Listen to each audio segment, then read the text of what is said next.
최근 한국과 미국에서 따로 자란 일란성 쌍둥이에 대해서 연구를 하다가 유전적, 문화적, 환경적 요인이 인간 발달에 미치는 영향을 발표했습니다. 이것을 연구했던 과학자들의 말에 의하면 저는 수년 동안 따로따로 자란 일란서 쌍둥이를 연구를 했습니다. 그들은 인간 특성에 대한 유전적, 환경적 영향을 풀기 위해서는 간단하면서도 우아한 실험을 해야 한다고 이야기를 했습니다. 자신이 연구했던 쌍둥이는 1974년 대한민국 서울에서 태어났고 쌍둥이 중 한 명은 할머니와 함께 시장을 방문을 했다가 2살 때 길을 잃어버리게 되었습니다. 그렇게 길을 잃어버린 아이는 나중에 할머니 집에서 100마일이 떨어진 병원으로 이송됐고 아이에게는 위험한 홍역 진단 판정을 받게 되었습니다.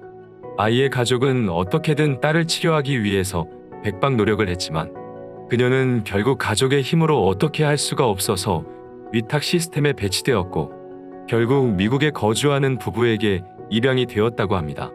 그러다가 2018년 한국의 이산가족 상봉 프로그램의 일환으로 참여하게 되면서 프로그램을 담당하는 사람에게 DNA 샘플을 제출을 하게 되었습니다.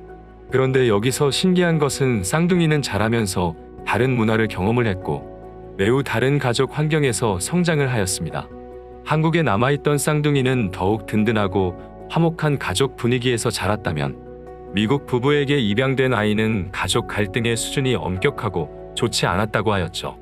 그런데 연구자들은 환경만 다른 쌍둥이의 인지 능력에서 놀라운 차이를 발견합니다.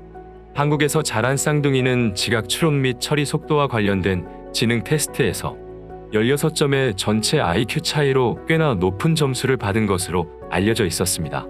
또한 미국에서 자란 쌍둥이는 개인주의적 가치관이 강했고 한국에서 자란 쌍둥이는 집단주의적 가치관이 강했다고 이야기를 했죠. 그러나 사실 쌍둥이의 성격은 꽤나 비슷했습니다. 둘 다 성실성 척도에서 상당히 높은 점수를 받았고 신경증 척도에서 낮은 점수를 받았다고 하죠. 그리고 한국에 사는 쌍둥이는 공무원으로 취업을 했고 미국에서 자란 아이는 요리사로 취업을 하면서 살아갔지만 직업에 대한 만족도는 상당히 비슷하고 자존감 측정에서도 동일한 점수를 받았습니다. 그래서 이러한 결과를 보았던 과학자들은 유전자라는 것은 우리가 생각했던 것보다 발달에 큰 영향을 미칩니다. 그럼에도 불구하고 환경적인 영향을 무시할 수는 없을 것이고 쌍둥이는 어떤 면에서 문화적인 차이를 보여주었다고 하죠.